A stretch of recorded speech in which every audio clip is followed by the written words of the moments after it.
Good Morning Business, le grand entretien. Il est 7h44 sur BFM Business et sur AMC Découverte. Aujourd'hui, avec Eva Jacquan, on reçoit Luc Le Sénécal. Vous êtes le président des Tricots Saint-James. Saint-James, marque de vêtements fondée en 1889 dans la Manche. Ça n'est pas ça n'est pas breton, c'est normand. C'est normand à proximité du Mont-Saint-Michel. Il faut le redire. Des iconiques, les pulls marins, les cabans, les marinières. Vous faites environ 70 à 80 millions d'euros de chiffre d'affaires, donc 40% à l'export. Ça fait 20 ans que vous êtes présent aux États-Unis. Vous avez 150 boutiques là-bas, dont vous êtes touché par les droits de douane. On va parler évidemment de Made in France, on va parler de la loi Fast Fashion, mais sur ces questions de droits de douane, vous êtes directement touché. Vous dites à un moment donné, c'est trop cher. Une marinière qui est vendue $155, c'est trop. Oui, puisque actuellement, les droits de douane sur les marinières sont de 16,5. Bon, subitement, on nous a annoncé 10% en plus. 20% dans un premier temps, plus 10%, donc on passe de 16,5 à 26,5% de droits de douane, ce qui a une incidence directe sur le prix final du consommateur. Mais c'est pas ça. La problématique, c'est que nous avons déjà vendu la collection automne-hiver qu'on commence à livrer en juillet aux États-Unis, et on l'a vendue il y a 6 mois. Donc quel tarif ? On ne sait toujours pas quel est le tarif douanier qui sera appliqué au début juillet. On parle si c'est plus 10%, si c'est plus 20%, si c'est plus 50%. On a besoin de lisibilité. C'est la grande incertitude et c'est la politique un petit peu du yo-yo. 150 boutiques là-bas, vous êtes présent au printemps à New York qui vient d'ouvrir. Est-ce que ça vous fait réfléchir à une ouverture en propre ou pas en plus ? Est-ce que vous réfléchissez à votre présence aux États-Unis ? Alors on a 150 multimarques présents sur la côte est, sur la côte ouest principalement, et nous avons effectivement inauguré l'ouverture du printemps avec un corner Saint-James qui fonctionne bien. Alors, ce qu'on peut dire, c'est qu'il y a quand même une élasticité dans l'esprit du consommateur américain. Qu'est-ce que cherche le consommateur américain ? Il cherche ce que cherchent tous nos consommateurs. Il cherche un produit de qualité, un produit de durabilité et un produit de traçabilité.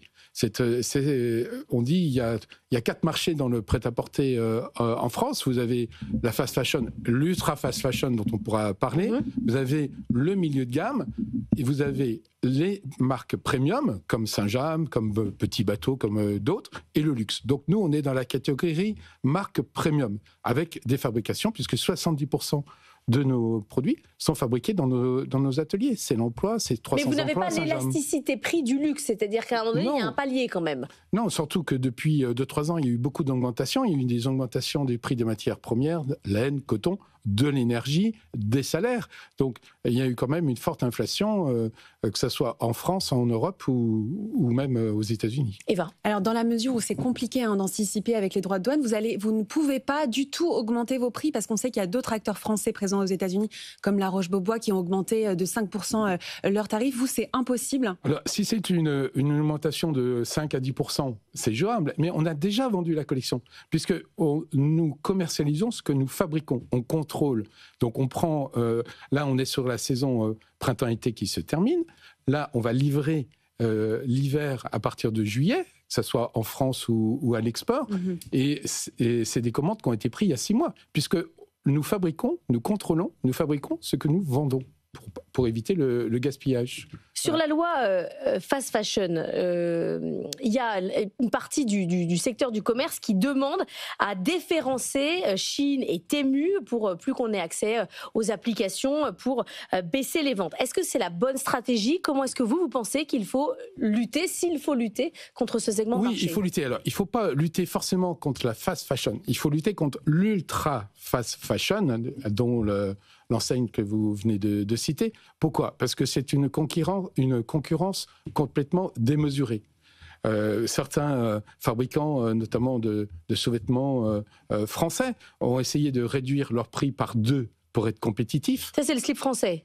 Par exemple, mais il faudrait qu'ils réduisent encore par 10, vu ce qu'il y a en ce moment sur ce site-là. Donc se battre sur les prix, ça ne sert à rien. Non, produire en France, c'est produire un produit, de qualité, un produit de traçabilité, c'est une prise de conscience. C'est pas, on sera jamais compétitif par le prix, puisqu'on a fait des choix sociétaux en France. On a des charges sociales, on a des couvertures sociales. Donc il faut accepter que le Made in Donc France est cher. Oui, on sera compétitif par la qualité. Et la qualité est la résultante d'un savoir-faire.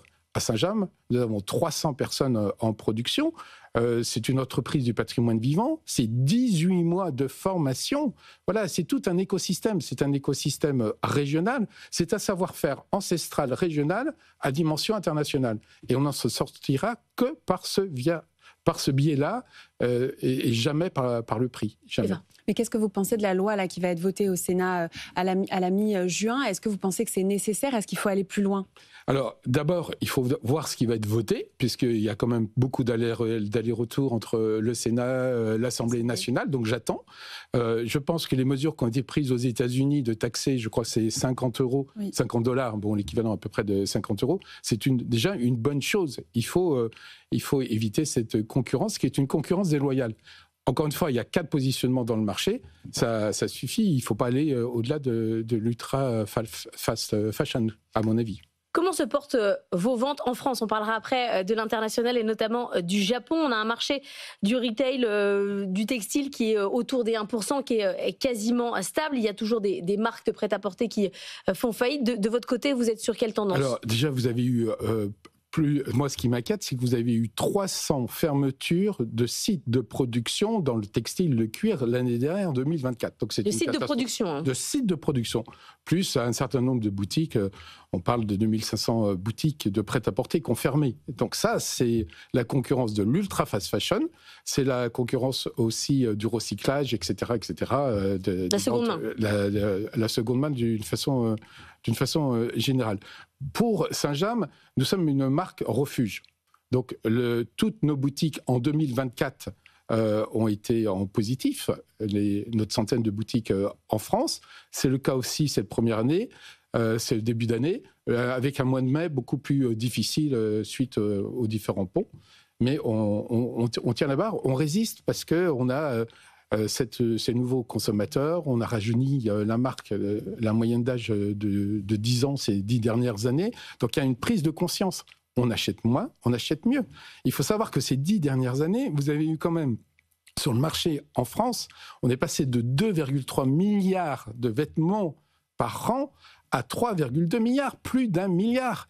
Et je crois qu'il y a une dizaine de vêtements qui sont jetés par seconde en France. Donc il faut arrêter ce gaspillage. Il faut revenir sur une économie raisonnée, mesurée, écologique. Et il ne faut pas que les produits fassent 3 fois le tour de la planète avant d'arriver sur le marché français. Eva. En France, oui, vous avez 80 boutiques Saint-James, 350 multimarques. Vous êtes revendu dans 350 multimarques. Vous testez de nouveaux concepts, comme par exemple un café près du Mont-Saint-Michel. Oui. Est-ce que c'est un moyen aussi d'aller chercher de nouveaux consommateurs? On parlait de rajeunir la marque. Est-ce que c'est... Absolument. Est-ce que ça fonctionne? Il faut que les lieux de vente soient aussi un lieu de vie. Voilà.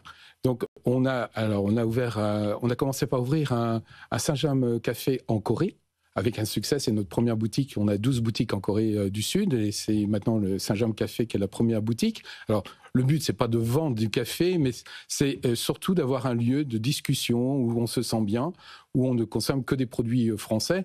La part du chiffre d'affaires du café, tout ça, c'est marginal, c'est que 5-6%, mais c'est un lieu de vie. Et on a fait la même expérience avec un succès, on a ouvert il y a un mois, à côté du Mont-Saint-Michel, le Saint-James Café, pour donner une expérience, un échange. Et on vend aussi des produits accessoires, des petits matériels de couture, la bonne lessive pour laver ou pas laver les pulls, etc. etc. Oui, c'est ça. Oui. On lave pas son pull marin, normalement. On est bien d'accord. Voilà. Tous les 10 ans, quand même, quand et ça après, sent tous les chaussettes... Ce qui est important, c'est la notion de valeur. J'aime bien cette traduction américaine ou anglaise de value. C'est-à-dire, vous achetez un pull Saint-James, vous achetez en moyenne 150 €. Vous le gardez 10 ans. 10 ans, ça fait 15 € par an. Vous achetez, pas un équivalent, mais un pull 30 € en fast fashion, vous le portez 2 fois. Là, c'est pas besoin de le laver, il sera déchiré avant. Donc, vous voyez que cette notion de valeur est très importante dans la notion de l'achat responsable. Et pour ceux qui trouvent que les pulls marins, ça gratte, vous avez désormais une laine plus fine. Je ne veux pas faire l'ambassadeur, mais... On a 25 modèles différents de pulls marins. Donc, vous avez la laine qui ne gratte pas, et vous avez l'authentique qui gratte, mais...